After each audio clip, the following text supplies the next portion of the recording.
लेकिन सड़क किसने बनाई है, एक्सप्रेस किसने बनाया है, मेट्रो किसने बनाई है? जैसे लगता है आपने सैफई की जमीन बेच करके ये सब बनवा दिया है। तुमने घर के अपने पिताजी से पैसा लाते हो बनाने के लिए? तुमने राशन बांटा है तो पिताजी ने क्या बात है?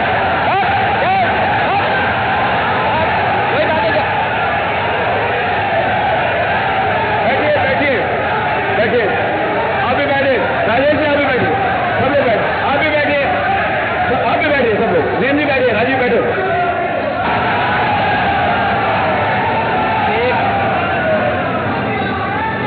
एक घंटे से अधिक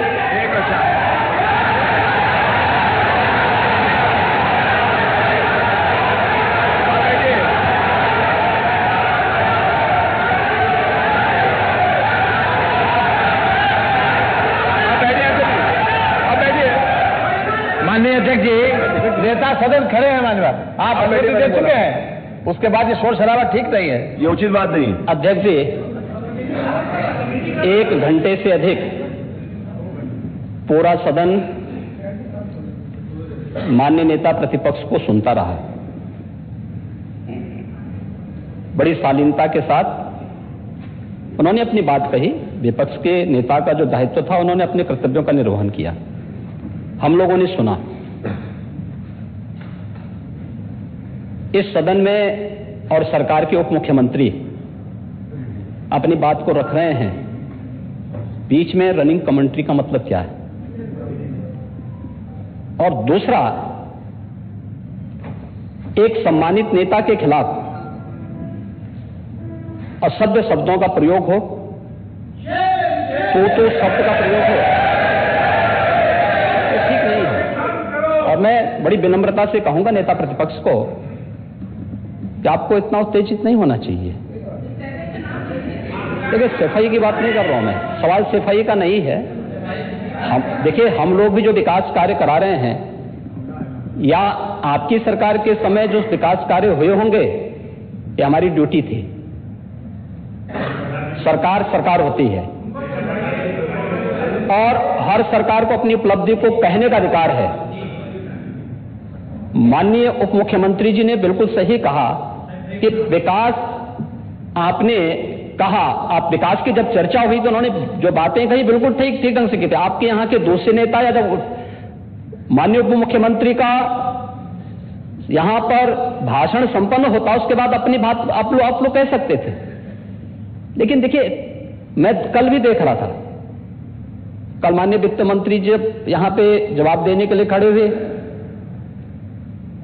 उन पर जिस तरीके की भाषा का प्रयोग उस समय किया गया, आज फिर हम देख रहे हैं। देखिए, लोकतंत्र में हर सदस्य को सदन में अपनी बात रखने का पूरा अधिकार है, और अगर आप कहेंगे तो कैसे इस बात की अपेक्षा रखते हैं कि इस पार से उसका जवाब नहीं मिलेगा?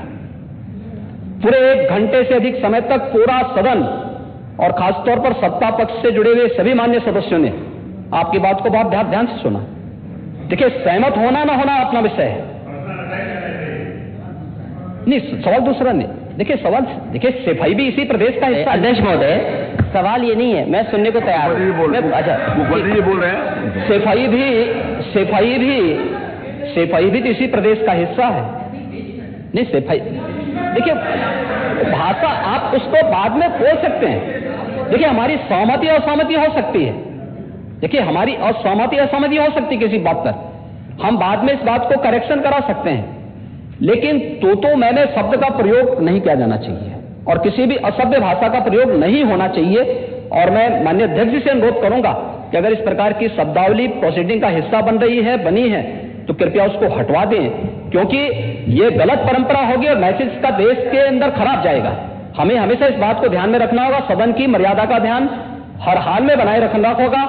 दूसरा, जब एक सदस्य बोल रहा हो तो सदस्य के बीच, और खासतौर पर उप मुख्यमंत्री बोल रहे हैं, तो बीच में रनिंग कमेंट्री करना, बीच में धमकी देना, ये चीजें ठीक नहीं है। और मुझे लगता है सदन की मर्यादाएं इससे आहत होती हैं, कोई भी इसको नहीं स्वीकार करेगा। और मैं विनम्रता से कहूंगा, माननीय नेता प्रतिपक्ष को उनका सम्मान है, वे सबसे बड़े विपक्षी दल के नेता हैं, और मुझे लगता है कि इस मर्यादा की अपेक्षा केवल सत्ता पक्ष से ही न करें, विपक्ष भी उस मर्यादा का पालन करेगा।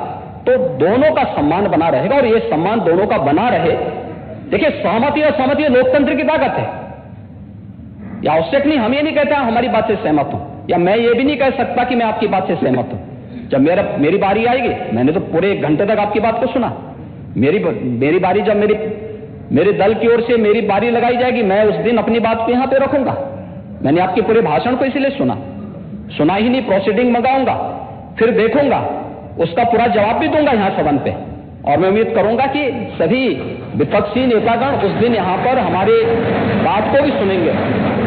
लेकिन एक सरकार के वरिष्ठतम नेता में से एक और उप मुख्यमंत्री, जो लगातार दूसरी बार उप मुख्यमंत्री हो रहे हैं, उनके द्वारा अपनी बात को रखा जा रहा हो, मुझे लगता है शालीनता से हमें सुनना चाहिए। अगर हमें लगता है गलत हो रहा है, देखिए बहुत सारी चीजें अगर हम भी इस बात को कहते, बहुत सारी चीजें नेता प्रतिपक्ष भी ऐसी थी जो आपत्तिजनक हो सकती थी, हमने सुना। नहीं, हमें जो स्वीकार करना हो वो स्वीकार करेंगे और उसका जवाब देंगे भी, लेकिन बीच में इस तरीके की उत्तेजना दिखाना उचित नहीं है। देखिए, माहौल इससे खराब होता है और अनावश्यक रूप से बाहर मैसेज खराब जाता है। हमारे बारे में टिप्पणियां होती हैं, सदन के बारे में टिप्पणी होती है, हर एक सदस्य की मर्यादा भंग होती है और सदस्य की इसका सम्मान बाहर तार होता है, पब्लिक में इसका मैसेज खराब होता है। और इस प्रकार की शब्दावली का प्रयोग न हो, और अगर ये तो शब्द का प्रयोग हुआ है तो मैं आपसे अनुरोध करूंगा कि कृपया इसको सदन की प्रोसीडिंग का हिस्सा कतई न बनाने दिया जाए, क्योंकि ये आने वाले समय में नजीर बनेगा। फिर यही होगा जो इससे पहले इस सदन में होता रहा है, उस चीज को हर हाल में रोकना होगा। और मैं आपसे विनम्र अनुरोध करूंगा कि ये रनिंग कमेंट्री, बीच में धमकी देना, ये चीजें बंद होनी चाहिए। अच्छा होगा कि धन्यवाद। अध्यक्ष महोदय, जो बात अगर नेता सदन ने कहा कि कोई अनपार्लियामेंट्री लैंग्वेज और वर्ड्स आए तो उनको निकाल दिया जाए, मैं भी सहमत हूं। लेकिन मेरा अध्यक्ष महोदय वही निवेदन ये भी है कि किसी को पर्सनल नहीं कहा जाना चाहिए। सैफई, आपको बहुत ज्यादा सैफई की जमीन बेच करके हम और आप लोग को जनता हमें मौका देती है अपना बजट खर्च करने के लिए, आपको और हमें मौका मिलता है। मंत्री जी ने कहा ना कि कोई भी वो सरकारी पैसे से होता है। मेरा यही निवेदन है नेता संसद से, इस तरह की बात नहीं आए कि जमीन बेच करके कर दिया जाए। माननीय केवल मैंने ये कहा था कि जो आपके जिले के लिए जो 4 लेन बनी थी वो किसने बनाई थी? माननीय उप मुख्यमंत्री जी। ये बात है, माननीय सब लोग ध्यान से सुने, सब लोग। बीच में माननीय अध्यक्ष महोदय, बीच में जो भी अनुपस्थित, मैंने कहा जो कुछ भी हो। अध्यक्ष महोदय, मैं बीच में जब मैंने अपना भाषण कर रहा था उसमें नेता प्रतिपक्ष खड़े होकर के क्या कहे, शोर शराबे में बात सुन नहीं पाया। लेकिन जो मेरे कहने का एकमात्र तात्पर्य है कि उत्तर प्रदेश की जनता की सेवा के लिए जनता ने आपको नकार दिया है और भारतीय जनता पार्टी को लगातार स्वीकार किया। आपको ये 5 साल सत्ता में नहीं रहे, आगे 5 साल के लिए फिर विदा हो चुके हैं। 2027 में चुनाव आएगा, मैं तो यह मानता हूं कि फिर कमल खिलेगा, फिर आपका अभी कोई भविष्य इस समय नहीं है। लेकिन सड़क किसने बनाई है, एक्सप्रेस किसने बनाया है, मेट्रो किसने बनाई है? जैसे लगता है आपने सैफई की जमीन बेच करके ये सब बनवा दिया है। तुम अपने घर के अपने पिताजी से पैसा लाते हो बनाने के लिए? तुमने राशन काटा तो पिताजी क्या बात है?